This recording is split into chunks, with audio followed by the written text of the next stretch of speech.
So I read The Brief Wondrous Life of Oscar Wilde, and I was thinking as I was reading about what lens I was going to use. And one of the things that stood out to me was the relationship of the main character's sister. The main character is Oscar, and the relationship of the main character's sister and the main character's mother, and the tension that existed. And there was also tension between the main character's mother and her adoptive grandmother. And this got me thinking about gender and the relationships in the book, uh, which is the only information that I really have about how Dominican families relate to each other. So I picked a couple of quotes from the beginning of the book and then one from the end of the book to analyze using the gender lens.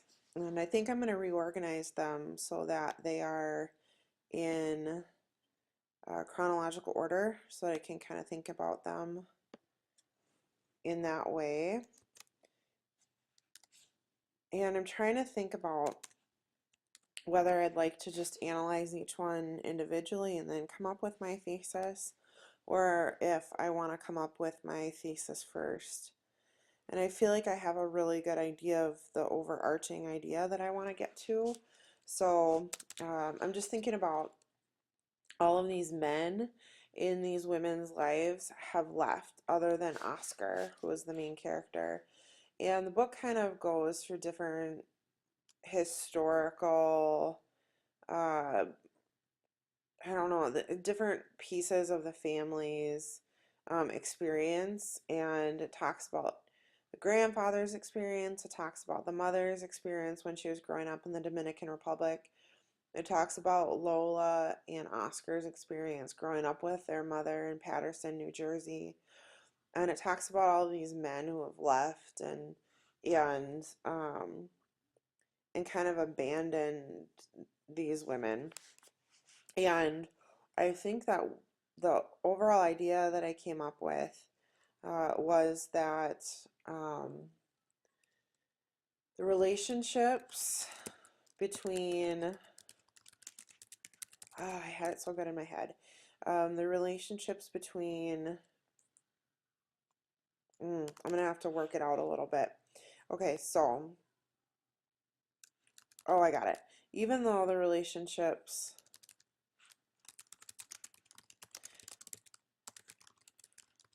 between opposite genders seem more positive in the book,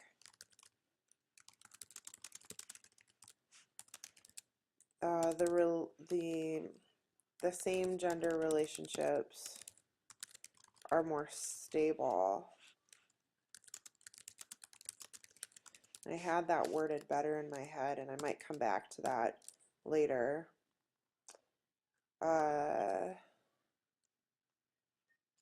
Even in their tension. So one of the quotes that I picked was this idea of a Dominican man having a lot of sexual prowess, and it comes up quite a bit in the book about how Oscar is an overweight kid who's into Doctor Who and fantasy novels, and he just can't talk to a girl to save his life. And he's nervous he's going to die a virgin, and so it talks a lot about how he's alone and how people say to him, "You're not a Dominican. There's no way you're a Dominican." And so not only is his gender questioned, but his culture is questioned. So within that culture, you have a certain stereotype that you need to live up to, otherwise you're ostracized. So the quote was, "Anywhere else is 000 batting average with the ladies might have passed without comment, but this is a Dominican kid we're talking about in a Dominican family. Dude was supposed to have atomic level G, was supposed to be pulling in the girls with both hands." And I substituted girls for a more derogatory term, which I think is also reflective of some of the stereotypes, gender stereotypes that were in the novel. Um, so my analysis of this is just going to be, um, I think I'm going to focus on the idea of his manhood being questioned because of the culture that he's in.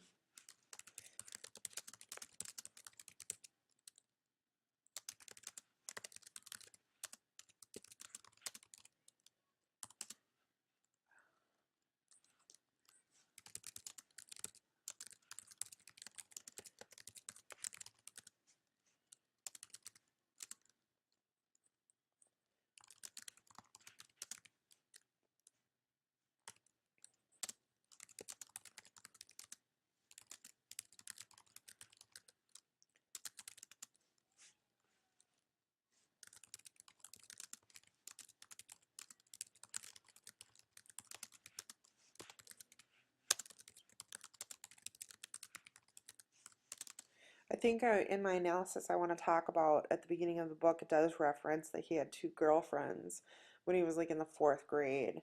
But then afterwards, it was all downhill.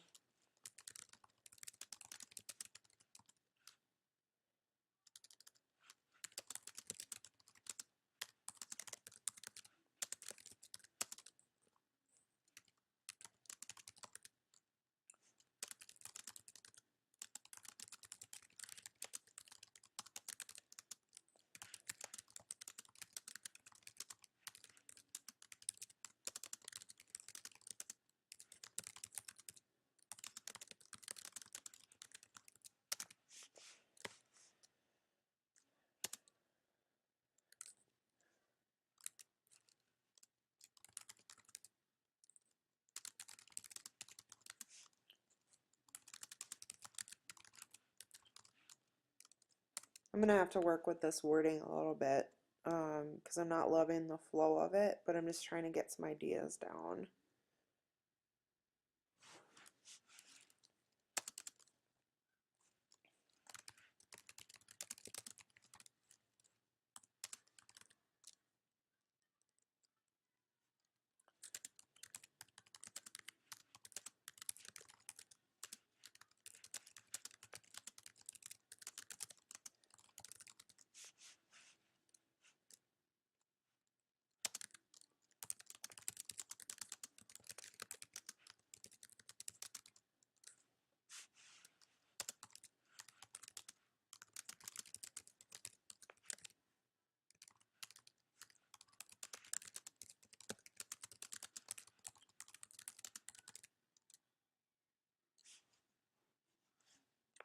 So I think my analysis for this first quote is a decent starting place.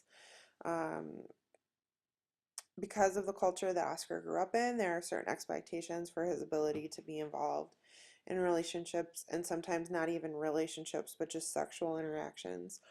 Earlier in the book, Oscar dates two girls when he's in elementary school, and they find out about each other, which ends this experience,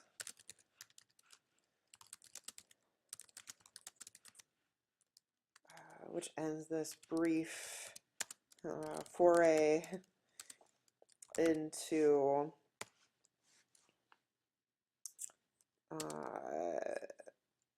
being a ladies' man. After this experience, Oscar is unable to involve another girl in a relationship. Throughout the book, his manhood is questioned by both others and himself, and there is a constant pressure to live up to the expectations that exist for a Dominican male. In what could be seen as an effort to escape the world, Oscar loses himself in science fiction novels and games, which seems to perpetuate a cycle of ostracism from others. He feels uncomfortable in his ability to interact with both males and females, and so he withdraws. But because of his inability to live up to and fulfill the gender stereotypes of his culture, he is also ostracized by others. I think this second quote reflects the tension of a mother-daughter relationship within the Dominican culture, um, and especially the immigrant culture that's being reflected in the book. This is how you treat your mother, she cried. And if I could have, I would have broken the entire length of my life across her face. But instead, I screamed back, and this is how you treat your daughter. Things have been bad between us all year. How could they not have been? She was my old world Dominican mother, and I was her only daughter, the one she had raised up herself with the help of nobody, which meant it was her duty to keep me crushed under her heel. I think the word duty indicates that the mother, Belicia, um, I don't know, there's something there in that word. There's something to be said about the word duty, which is usually a noble word and used in positive ways. But that word duty here is used to describe keeping the daughter crushed. And so there's kind of a juxtaposition or a tension between those two words, duty and crushed, that I'm going to try to explore in my analysis. All right, I think I have an analysis that does a close reading of the quote. I look at the words duty and crushed. And I also needed, in order to fully explore this quote in the context of the book, I needed to talk about other things that happened in the book and why and how those things that happen elsewhere in the book shed light on this particular quote. So the things that I focused on were some really horrible experiences that the mother, Belicia, had when she was growing up, and why Belicia, as an old world Dominican single mother, might feel that she needs to treat Lola the way that she does. And Lola, uh, at the time, obviously does not understand. But then later, she's telling the story to the narrator, Junior, who is her boyfriend slash ex-boyfriend and Oscar's roommate in college. Later, she tells Junior this story of her mother and these experiences. It seems like she is possibly starting to understand why her mother treated her the way she did.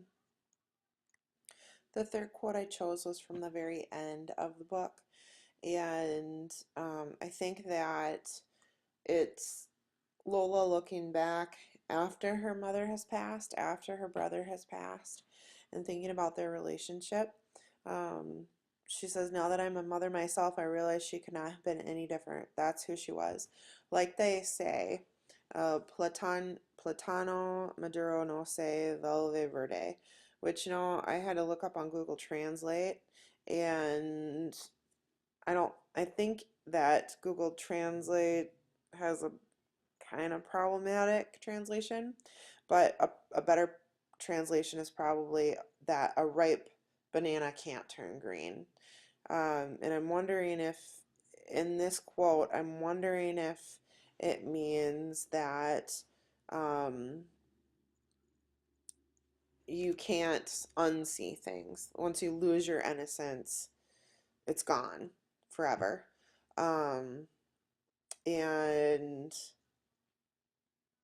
I wonder if that is referring to all of the things that Belicia went through when she was growing up, that she couldn't unsee or unexperience the really horrific things that she experienced. And so she had to be the way that she was. So my last quote, now that I'm a mother myself, I realize she could not have been any different. That's who she was. Like they say, Platano, Maduro, no se, velve verde. Even at the end, she refused to show me anything close to love.